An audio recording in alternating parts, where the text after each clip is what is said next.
Hi, everyone. This is Lisa Starr with Win Business and StarrCast, here with another interview of Wellness Warriors. We have with us a special guest today, someone who you would never look at her resume and assume she would end up in the wellness field. And not only has she done so, she's wildly successful, having grown the sales of her current brand all over 5 times since she joined them.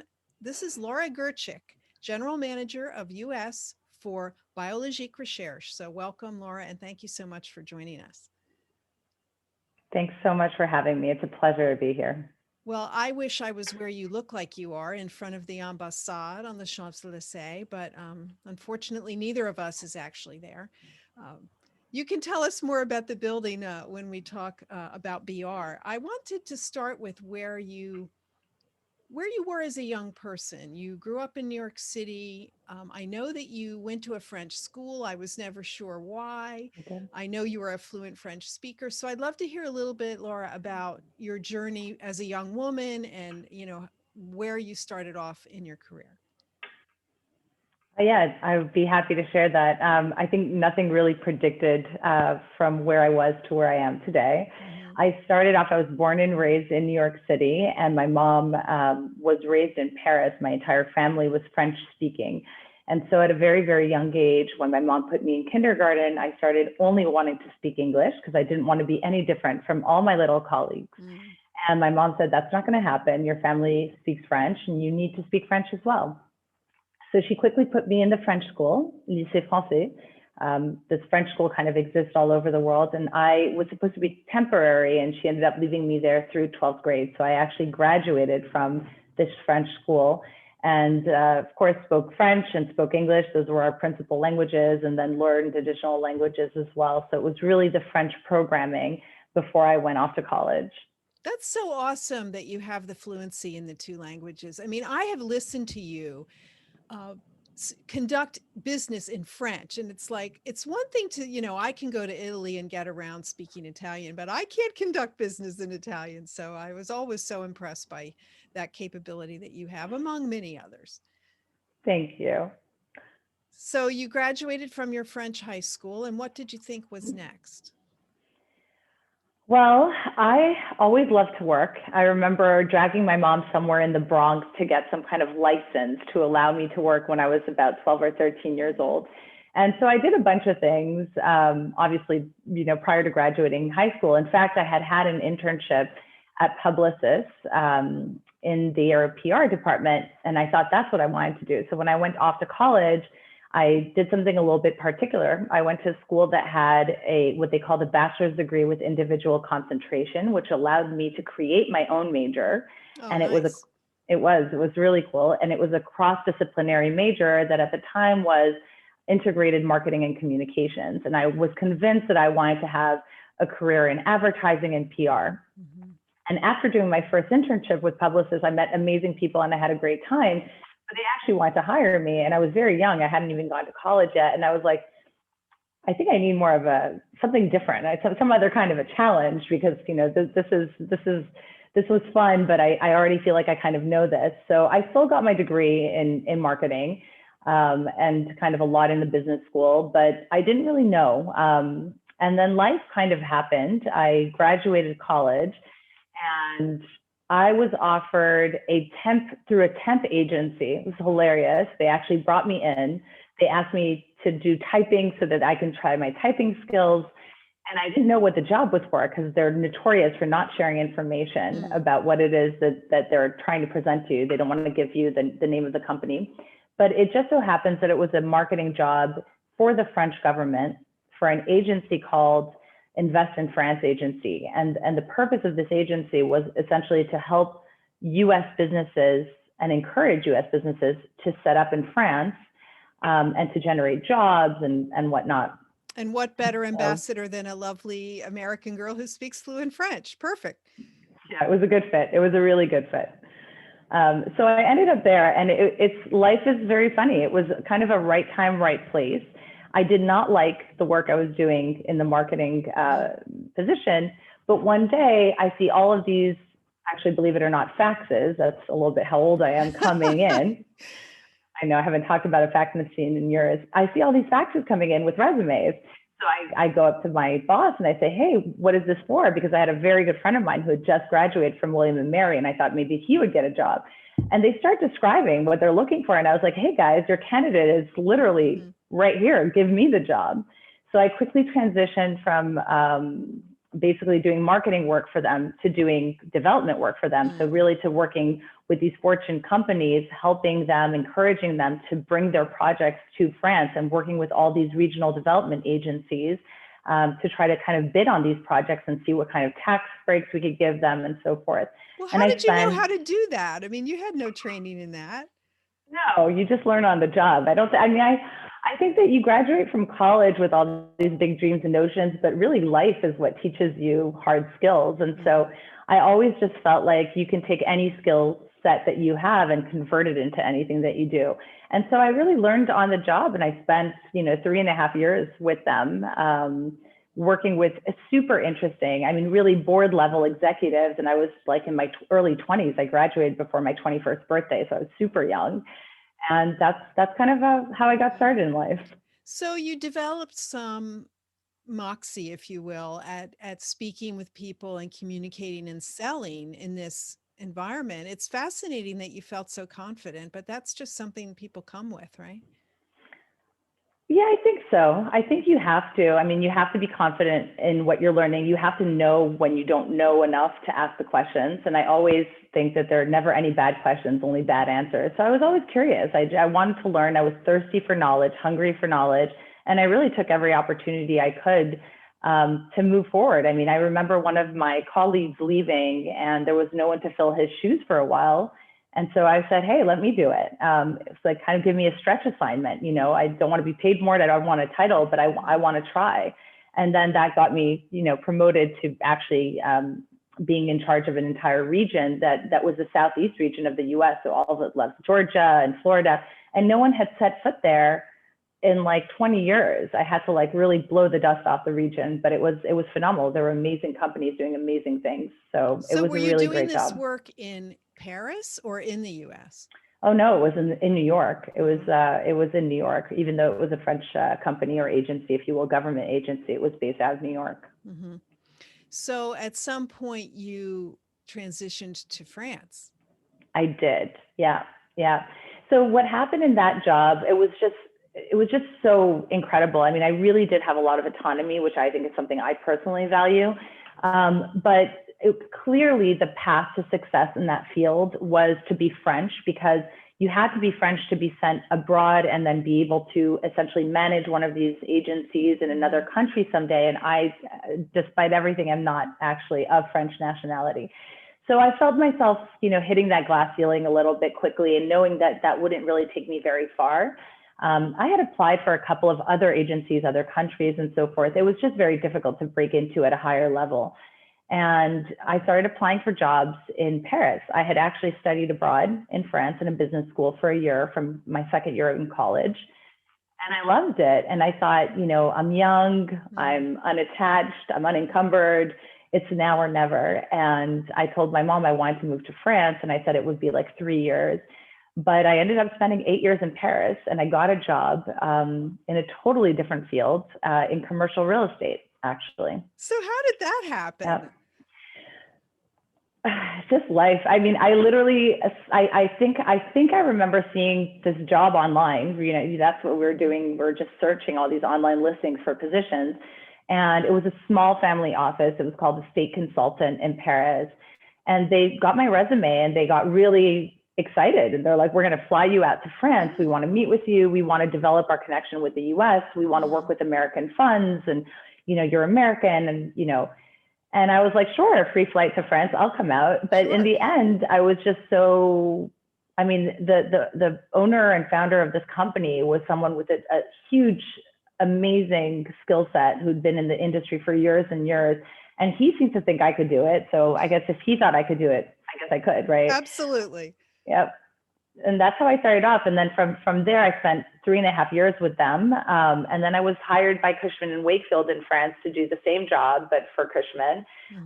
What was ironic, and that's how life is, I guess, is I arrived right before Lehman Brothers, and literally sold my first piece of real estate right before Lehman Brothers. And then the market just kind of plundered and everyone was in this hold pattern.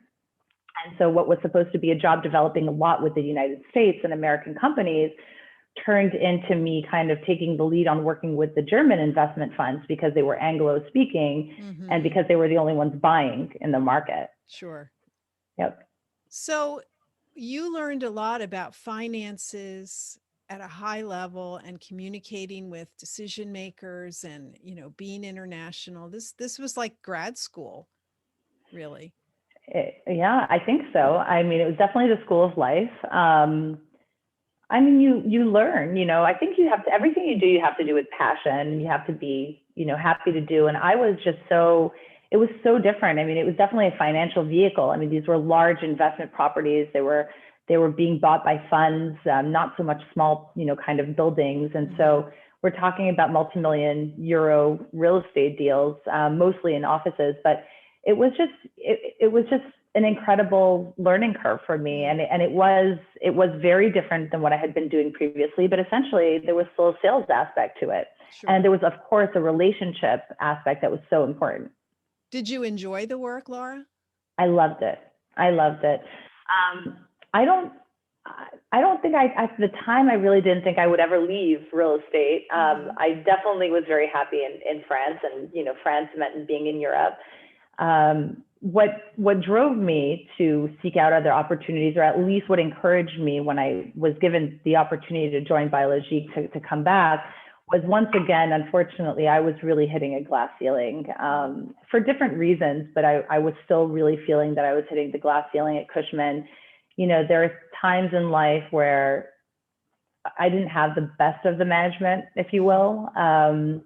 Management was changing. They brought in a new director for our department. I think that loud, outspoken women who are young and American was not necessarily something that was compatible with what he was thinking. And so, ultimately, I kind of feel like I left at the height of my real estate career when things were really, really, really starting to take off for me. And I was starting to be a little bit more known in this very male-dominated industry, and people were trusting me with these different investment projects. But I rolled the dice and, I've never looked back. So what was your first job with BR? So it's always been in this position.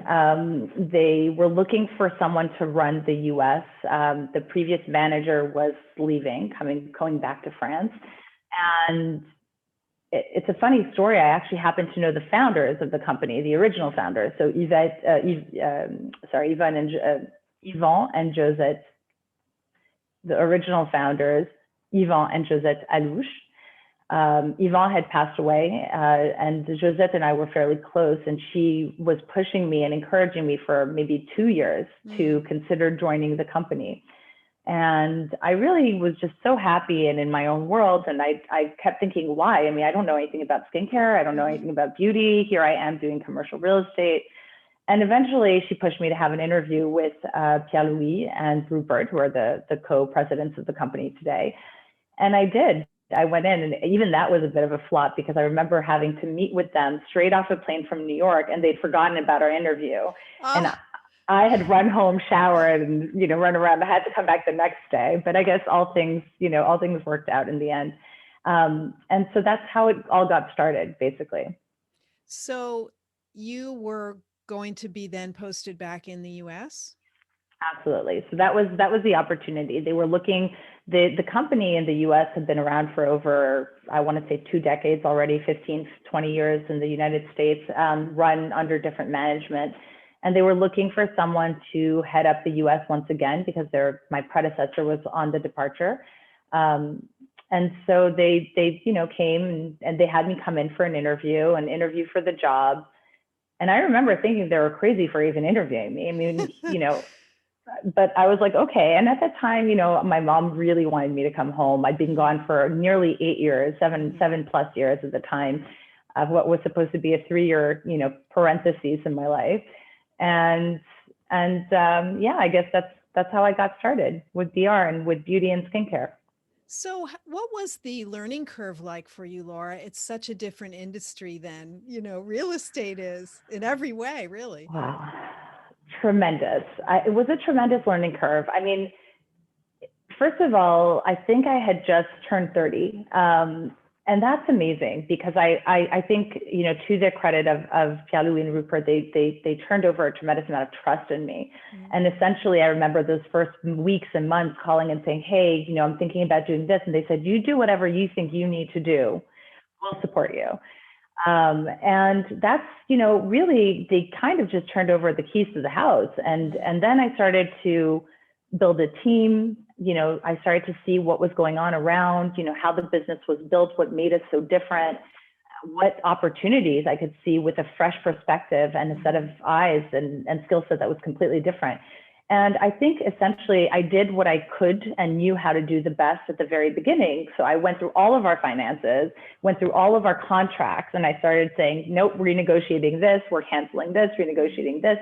So I was focused on doing, what I knew and saving a lot of money until during that time in parallel, I really got to learn the business, learn about skincare and then started to think really strategically about where I thought we should be in 1 year, 2 years, 5 years. And I'm heading on 8 years with the company now. And I think even according to my own big ambitions, it's blown my mind where we've come from and where we are. Well, it's an amazing success story. I mean, anyone in our industry knows about BR and the trajectory it's been on, largely due to you, I'm sure, at least in the US. They're amazing products and with this cult following. And I love your point, Laura, that you had a different perspective. I think sometimes people from within the industry or a silo sort of know how things are done or supposed to be done. And you conform to that. And you didn't come in with that structure. You came in and looked at, well, what do I know? Let's clean up the finances. Let me dive in. And the results have been, obviously stellar, but it must have been a bit of a trial by fire for you as well. Well, I think what happens when you come in from something completely different is you have no limitations. I mean, there is no status quo. You don't know how things are done, so you don't mind challenging the way they're done because, you don't know any better, right? But I remember, we hadn't done many trade shows before, and then I remember going to the first Spot Techs and at the time Global Beauty and Wellness, and I just remember it felt like arriving at a camp where people had gathered together for the last 20 years. You knew nothing and you knew nobody. You were the new kid. I was a new kid, and I got really lucky. A couple of people really were very kind to me and kind of took me under their wing. But, it was just funny because I realized very quickly that the spa industry is a family. I mean, it's a very tight knit industry. And I think what was important the most for me out of those first shows was to meet people and for people to know that it wasn't an ROI. I mean, you never opened these accounts right away, but it was for them to know that we were here and that we were going to be here for a long time. And I think participating in these events was really essential because it brought some kind of clout to the company that we didn't previously have. Nobody knew that we're a 40-year-old company. I mean, I always say BR for me in the US, at least my history with it, it's like running a 40-year-old startup, basically. Interesting look. Well, it's true though. I mean, I've been in the industry for 35 years. I never heard of BR until this decade. And it was here, but as you say, kind of under the radar. It is very true about what you say about our close-knit industry. People are tight, we're huggers, we're friendly. Yeah. And I think that people that come into this field from other fields at times are taken aback by that, because it feels like it crosses the boundary of professional behavior sometimes. We're not in offices with suits and ties and desks, we're out amongst each other, but I think it's also rewarding that way. Do you agree? Oh, absolutely. I mean, I think, of course, there's different types of personalities. I'm an extrovert. I feed off of other people's energy. So for me, it was amazing. It was perfect. I'm a hugger. I loved it. I mean, I come from this very corporate world of course, suits and real estate. And then here I am entrusted with people who have such a rich background. I mean, they're people from all walks of life, and also people who literally started off, who are in management, but who started off as locker attendants and whose career was just kind of forged that way. And they've seen all the aspects of the industry. And I always thought that was so incredible. I had a lot of admiration for my clients and for what they were accomplishing even. I mean, we had some amazing clients that started off, just small estheticians, and their businesses just grew tremendously. And I could see that they were really, people very, very corporate, not corporate, but they were in a very corporate position and running these multi-million-dollar businesses, but they came from aesthetics and spa, and I was inspired. Well, it is certainly a business of feeling and emotion, which I think also speaks to the success of your product, because the products themselves are not particularly amazingly packaged. They're complicated.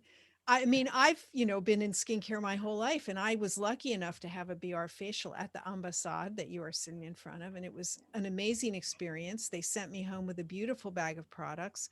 I had to get out the directions for a week to remember what to mix with what and how to use it. It sort of felt like chemistry class, but in a fun way. Yeah. And not, of course, the result was that my skin looked great, and you can't argue with that. And so, you take what doesn't look like a home run at first, and you're turning it into one. And it's a really powerful accomplishment that you've done. I don't want to underplay that. Thank you. I mean, that was definitely a challenging part of the job, if you will. Is I always believed, and I always loved the products. I was using them prior to even joining the company, which I think, that really kind of helped, with the passion piece of it. But for me, I think, the education piece of what we were doing was just so important. And I really had to build a network of educators. And I was probably the toughest person. I mean, if someone didn't work out, I was like, thank you for trying, but goodbye. And I think that's the same with my team. I surrounded myself with, I think, the best team on earth. But they come from all different sectors. And I was never really, because I myself had come from something differently, I was very open-minded as to who I wanted to surround myself with. So I always thought there's only one thing in life that you can't teach, and that's passion. And so as long as the person is very passionate, they'll do great. And we've had people who joined me at the beginning of my adventure with BR and who are still with us today. A lot of people, actually. And so I think building an amazing workplace is something that I think I'm very proud of. Building an amazing team. They're all great things. Well, it's been a tough year for many of us in the spa industry in many ways, but I recall speaking with you probably last April or May, and you were busier than ever. Tell us how the pandemic, how did you ride that out at BR? It was a lot of uncertainty, like everyone. And I think my heart and all of us in our company, our hearts go out to those who did not come out on the other side of this in the same way that we have. We took some very strong positions at the beginning. I remember just committing to my team, from salary level and saying, we're going to try to ride this through, not wanting to cut salaries. In fact, we recruited people because we felt that what was important was to give support to our clients. Mm-hmm. And that was what was driving everything that we were doing. We were meeting, multiple times a week on Zoom for a company who had a zero work from home, remote work policy at all when we went into this. And everyone was just so genuinely interested in making sure that we could provide the best support that we possibly could, and calling our clients and figuring out who's open, who's not open. Are you doing delivery from home? Telling them we would start drop shipping for them, telling them we'd even take their client list if they wanted to and ship products to them. And then we would just give them credits that they could use later. We tried everything. And I think that really brought us together as a team and as a company. Mm-hmm. And I think it probably also distinguished us because a lot of people, unfortunately, for most likely, necessity reasons, were shedding a lot of their teams. We were kind of powering up because we just felt like this was our, this is like the better or worse part, right, of the relationship. So we had lived a lot of better, and really in this incident was for the worse, and we kind of through it. Yes. The smartest managers, right, are the ones that can see the opportunity in challenges and turn that silver lining into something, which you clearly did. We all feel like we're coming out of it now. Spas across the U.S. at least are quite busy, maybe on different, operating parameters than they had, but everyone is busy. Business is good, and we have the consumer's attention when it comes to wellness now. So, Laura, I'm interested in what you think the next year or two will look like for our industry. I had started to lose you. You were breaking up. Hello? Yeah, I'm here, and you were as well, but Hello? that's okay. Can you hear me now? Okay. Yes, I can. And it just cut Zoom, but now I'm back. Okay, Okay. good. Okay, so I had said that we're coming out of this pandemic. We're across the US, spas are busy, business is good, albeit with sometimes different parameters for operating, but we're looking forward in a positive way, and consumers are interested in wellness. So, what do you think the next few years will look like in our industry? What changes are you anticipating, if any? I just think that if anything, the need for wellness has just been so underscored by the pandemic. I mean, the need for touch, human touch, even while we're working around all these constraints and hygiene, I think is very, very important. And you know, again, what I think one of the things that we're strong at is really kind of committing to vision, you know, over 40 years ago now, that was by this vision that was created by the founders. And really everything that we've done has been around this vision. And so we're talking about where the sector is going and, you know, with the evolution. One of the things that surprises me is that the industry has kind of gotten to where we started at the beginning, which is this whole aspect of personalization and personalized skincare and body care and scalp care.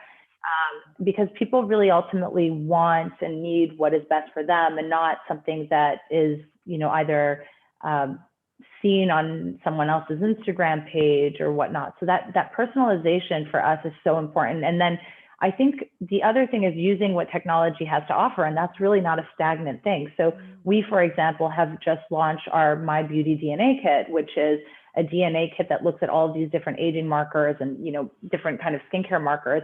And it's not going to tell you directly what products you need, but it can give you insight as to what you're predisposed to, so that you can start treating it in a very proactive way at a very young age. You know, the other part of that is, of course, we have so many formulations and so many products, but as new ingredients, alternatives kind of come to market, an example of that is our placenta product. It was a biological ingredients originally, and now we've made it into a product that's entirely formulated without biological components. So I think we're really, you know, being at the cutting edge, being very, you know, knowledgeable about what's out there, and being flexible enough to kind of reformulate things, because you have better access to things that can give you, you know, anchored results, the ones that you were initially going for, but in a more prominent way. And I think that that's afforded to us because we have such a large research and development team, because we have our own laboratories as well. So we're really very much about quality control. But I do think that I'm seeing a return to spa. I mean, some people, you know, are obviously, as the vaccines are rolling out, and some people who are maybe less at risk, younger people, we are going back in for services, and we want those services. You and I were talking very quickly about, you know, our haircuts, and I think it's part of what makes us feel good. And I think that wellness rituals at home, what we've seen is people are spending a lot more time, like our hair care categories and our body care. They just really have significant increases because people are using it. I mean, not only, you know, hey, my face needs to look good, but they're using it as like a wellness ritual, as a self-love and self-care ritual at home. And I think that those habits are going to stick. And I think that this time that we're taking and making for ourselves, and kind of, at least for someone like me who's from New York, getting off the rat race a little bit, you know, those are things that we want to have more of in our lives and integrate, you know, into our lives a lot more. It's interesting to hear you say that you have higher interest in hair and body. I was going to ask you that. I mean, so you're confirming what I feel anecdotally as well, that consumers are interested in the whole bit now. They don't just want to put on a cream that makes their face look good. They want to be better and be more well. And if using Yeah. a certain kind of product helps to achieve that, I think they're really open to it. Absolutely. And I think it was one of the surprising things, because, you know, we you know, there's the glorious end of the business, which is, of course, we need the products, and then there's the supply chain end.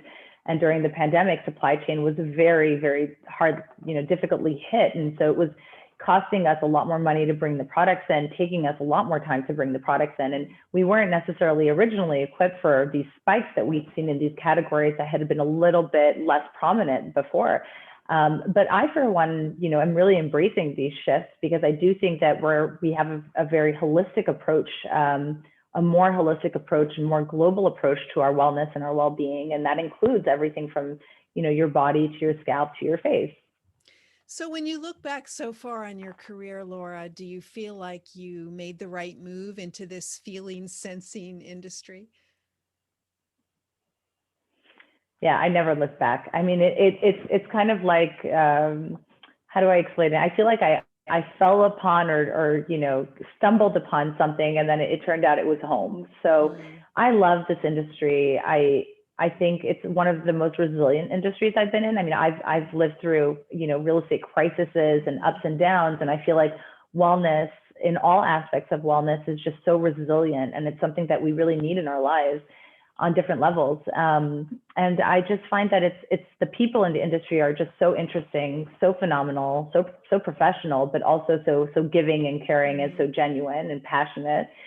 And it's probably one of the best surprises of my life. And it's the longest I've ever stayed in a role or in an industry, actually. So I Well, think this is home for me. we're happy to keep you because you're one of those great people that makes it tick.